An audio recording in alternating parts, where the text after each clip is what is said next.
Halo teman-teman, kembali bersama kami dari kelompok 3 untuk membahas materi dengan judul Perencanaan Laba Jangka Pendek.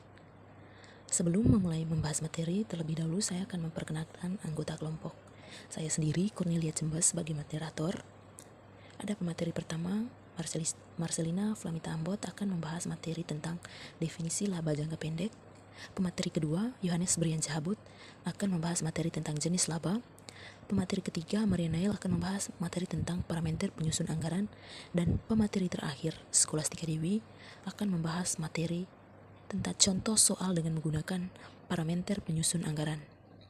Mari kita simak video materi berikut.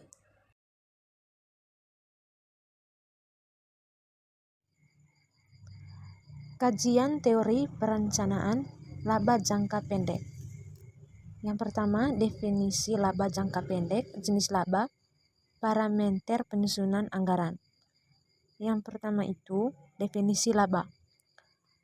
Yang pertama, menurut Suemarso SR, laba adalah keuntungan yang diperoleh semata-mata dari kegiatan utama perusahaan.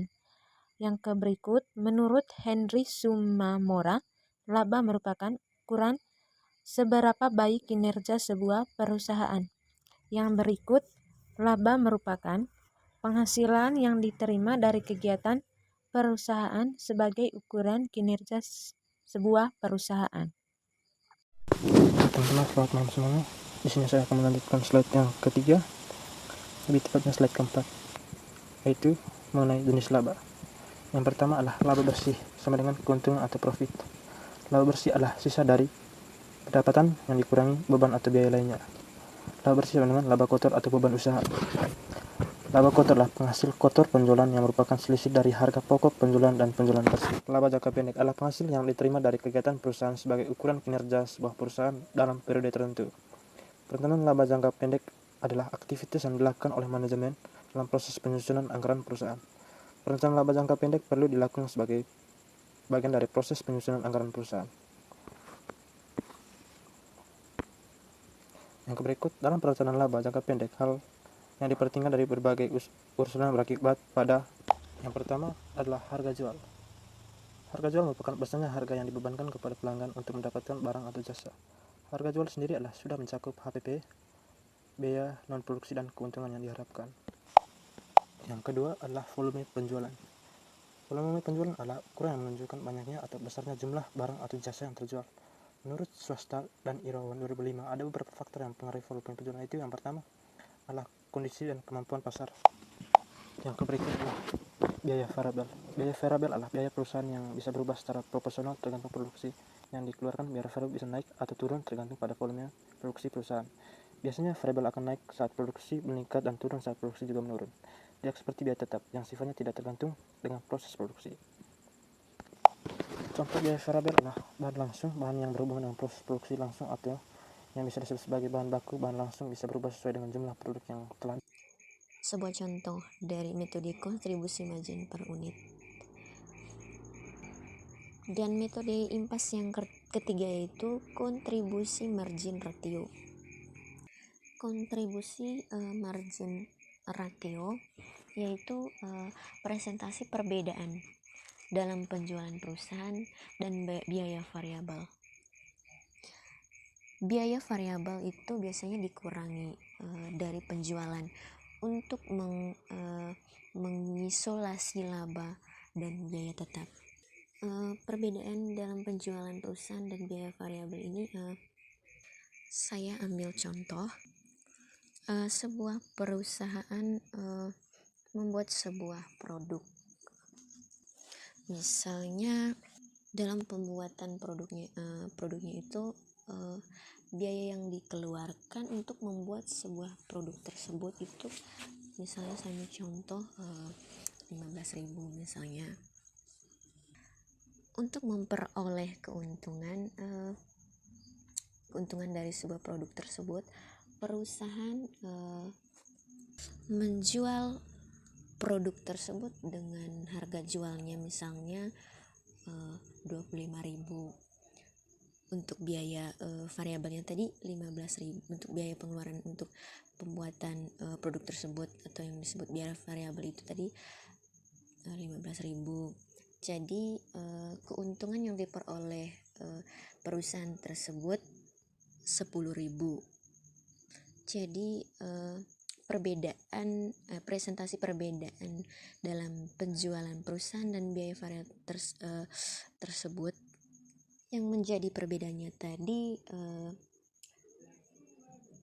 harga jual dari sebuah produk tersebut tidak sama dengan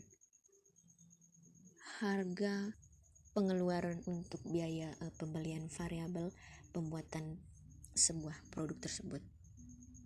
Jadi itulah contoh dari rasio margin kontribusi, yaitu tentang perbedaan dalam penjualan perusahaan dan biaya variabel.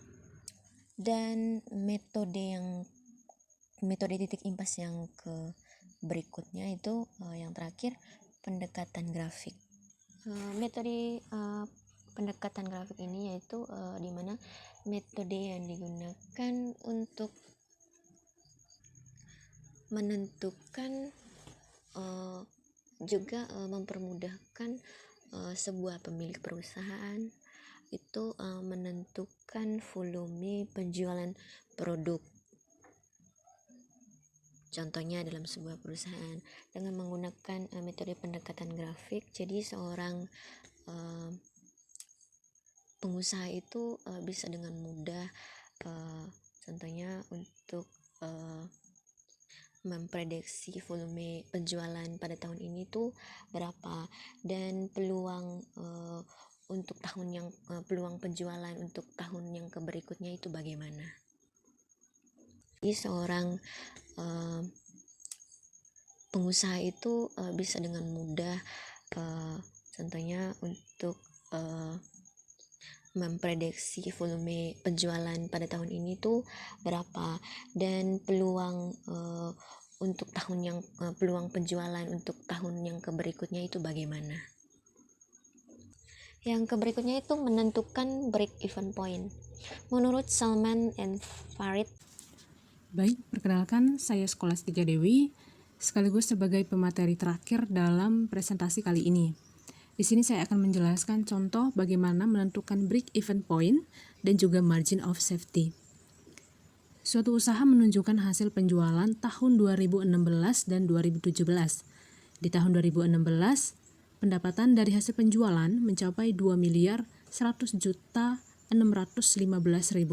dengan jumlah unit yang terjual mencapai 12.731 dengan harga jual per unitnya yaitu 165.000.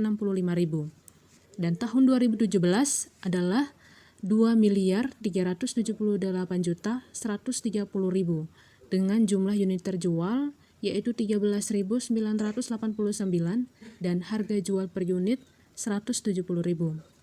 Di bawah ini telah dirincikan harga jual per unit, jumlah unit terjual, dan juga total penjualan untuk masing-masing tahun.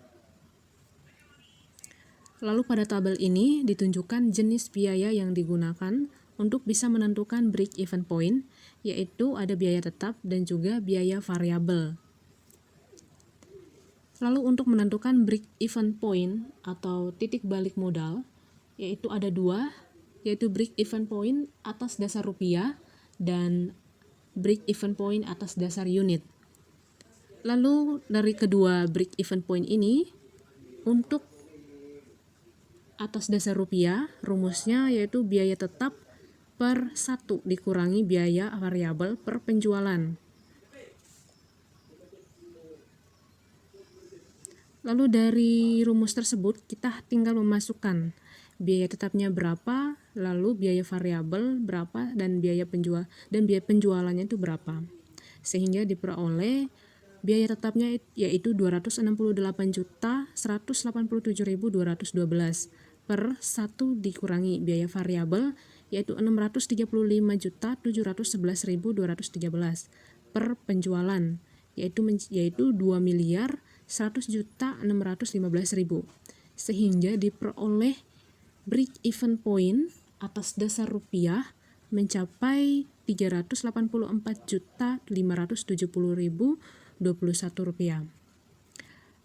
Saya menjelaskan bahwa setelah kita mendapatkan hasil dari break even point rupiah, bahwa dapat diketahui usaha tersebut dia tidak akan mengalami kerugian ataupun keuntungan jika pendapatan dari hasil penjualannya itu tidak lebih ataupun tidak kurang dari Rp384.570.021 atau laba sama dengan 0. Lalu sudah dimasukkan dalam tabel di bawahnya, yaitu untuk tahun 2016 biaya tetapnya berapa, biaya variabelnya berapa, lalu penjualannya berapa, dan kemudian ditambah dengan BEP atas dasar rupiah.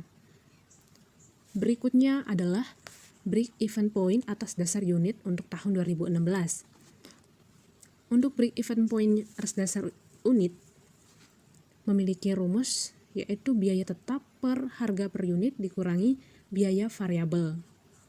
Lalu, karena sebelumnya belum diketahui biaya variabel per unit, maka lebih dahulu kita mencari berapa biaya variabel per unit tersebut. Untuk mendapatkannya, yaitu total dari biaya variabel dikurangi dengan harga jual dengan jumlah unit yang terjual.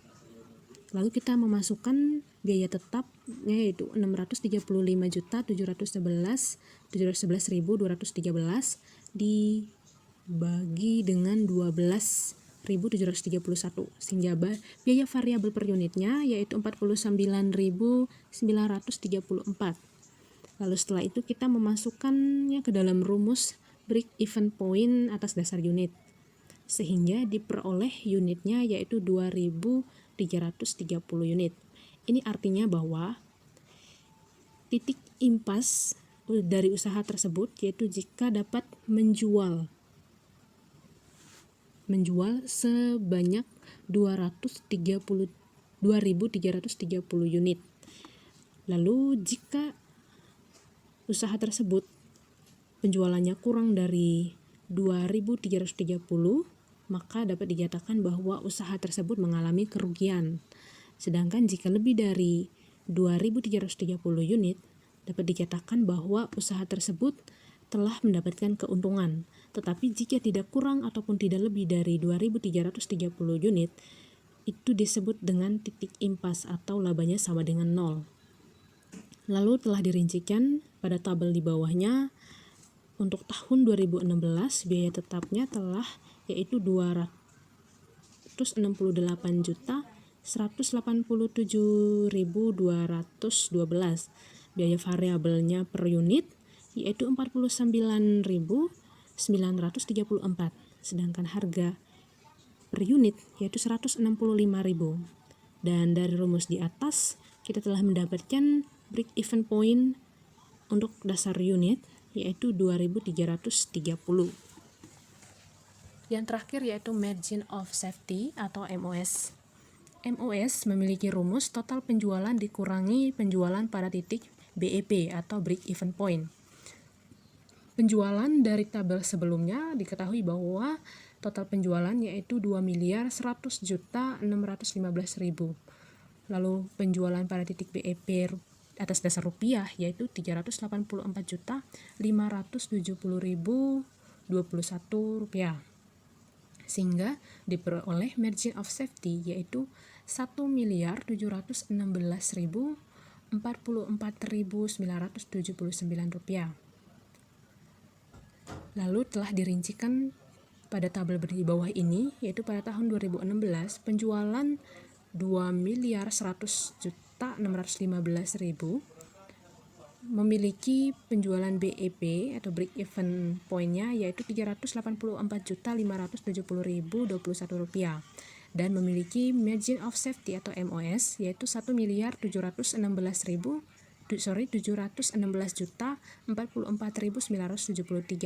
dan memiliki persentase 81,6. Sekian terkait dengan contoh soal bagaimana menentukan break even point dan margin of safety. Bagi teman-teman yang mau mencoba untuk menentukan break even point dan juga margin of safety pada tahun 2017 bisa melengkapi pada soal yang ini. Terima kasih. Baik teman-teman, sekian hasil presentasi materi yang kami bahas. Dapat disimpulkan bahwa perencanaan laba jangka pendek itu mulai dari definisi laba menurut para ahli. Yang pertama Sumarso SR, laba adalah keuntungan yang diperoleh semata-mata dari kegiatan utama di perusahaan. Adapun jenis-jenis laba, itu laba bersih, keuntungan atau profit. Jadi laba bersih itu sisa dari pendapatan yang dikurangi biaya lainnya. Tadi juga telah dijelaskan parameter penyusun anggaran, yaitu ada IMPAS, Margin of Safety, shutdown point, degree of operational leverage, dan laba kontribusi per unit atau contribution unit. Sekian presentasi dari kelompok kami. Kritik dan saran yang membangun dapat teman-teman list di kolom komentar. Sekian dan terima kasih.